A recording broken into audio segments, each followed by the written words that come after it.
In this quick episode, we are going to cover taping and bedding and texturing, what to use, what to avoid, and how to get clean results.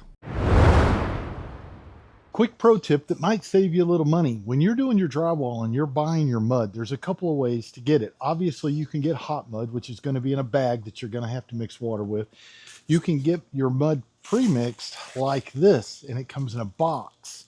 And you can also get it in a bucket that is sealed, that is already pre-mixed. But you're going to find that if you buy it in the box, you get about the same amount of mud, slightly less, but for half the price.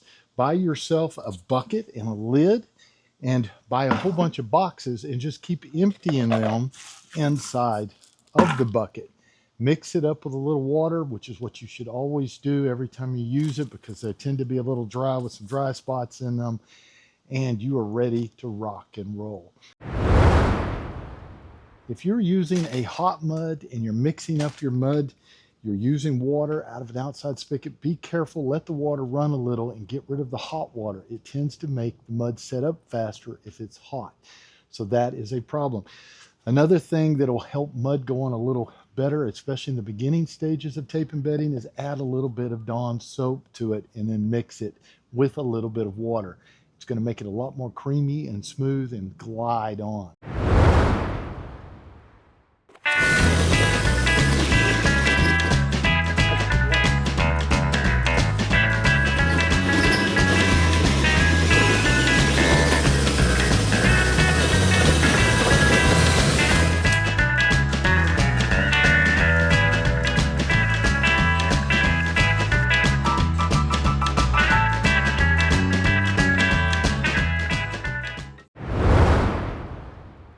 So why would you float a wall? Floating a wall a lot of times happens when you go across a wall and you find that you have a big dip. What I do is I will actually bring this all the way over to the other wall, find where I'm level, I make a mark, use my level, make a plumb mark all the way up, so I have a guideline, and make a plumb line there as well. Now what that does is that is going to give me an area to fill in mud, and it gives me a stopping point so that I know where I'm at.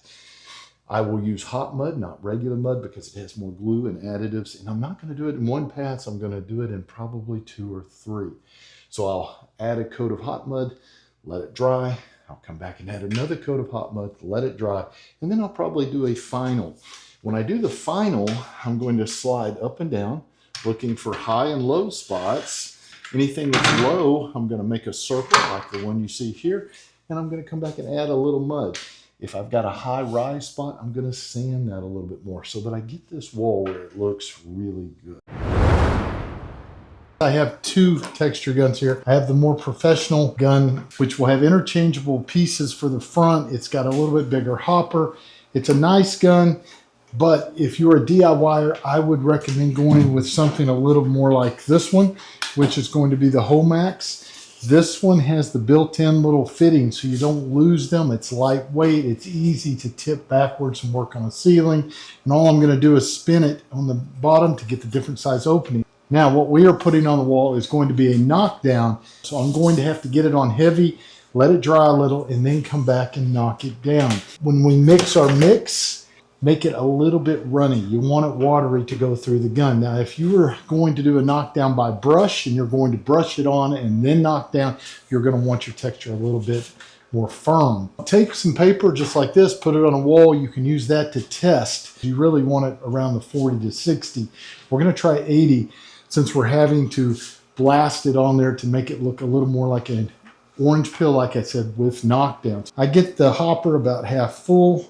Shake it around a little bit. Now I'm on the biggest opening because I want bigger globs to go on.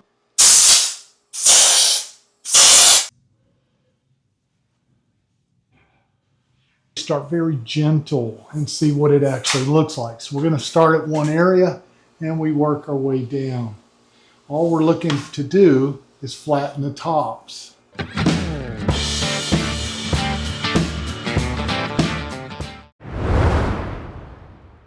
If you are cleaning out a hopper that you just used to put the texture on your wall, do not just use water. Go ahead and put water in it, leave it connected to the air, just like this, and then run it through this. That's going to clean out the jets and everything in the front so that you don't have a problem later. Quick pro tip, if you are going to do a knockdown texture and you're doing something like I'm doing today, I'm going to have cabinets in here, so I don't want to texture this bottom. I spray everything and I go ahead and make a square of the same texture. So I can let it set up a few minutes till it starts to change color, and I think it's about ready. I can use my texture tool, slide across it. If it is actually working and it does not smear, then I know I can go ahead and knock the rest of the texture down without any problem.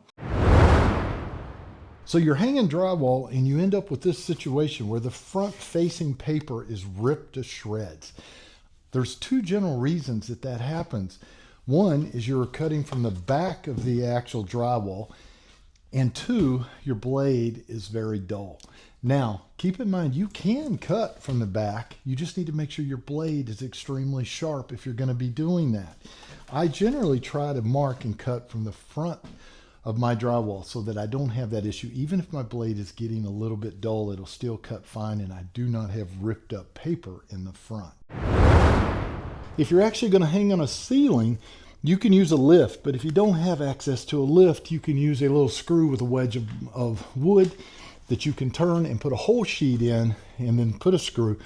Or if you're in a location like I am here that has multiple corners, and it's a little tricky because it's not totally cut straight or built straight, you can put a block like this here.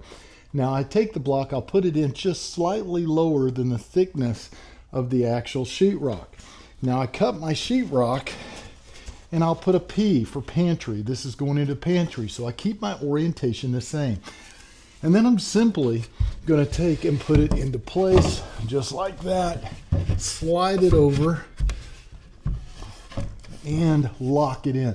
Now, if I have to make any measurements, the block is holding it up without a single screw, and I can make those measurements and cuts and get it exactly the way I want it without killing my arms or the top of my head. So, if you're trying to make it easy, use blocks, bolts, screws, and lifts.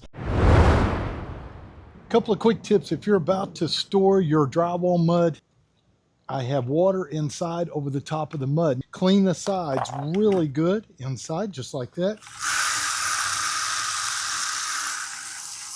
And I will usually go around to help clean some of that mud off, because if you leave a lot of mud on the side, it tends to flake. Now you do not mix it, you leave it alone, put your lid on it. When it comes time to use it again, dump out the majority of the water. You might leave just a little and remix. Make sure whether you're using a knife to get the mud out of the bucket or a spatula, make sure that you pull those out. Do not leave them in the bucket. I have lost many spatulas because I've left it in the bucket, and over a period of time we figure, oh, that's an old bucket of mud, we're not going to use it, we're going to get a brand new one, and we throw it out. Be sure that you subscribe for real homeowner fixes with no fluff. If this helped, I have full step-by-step guides and free PDFs in the description.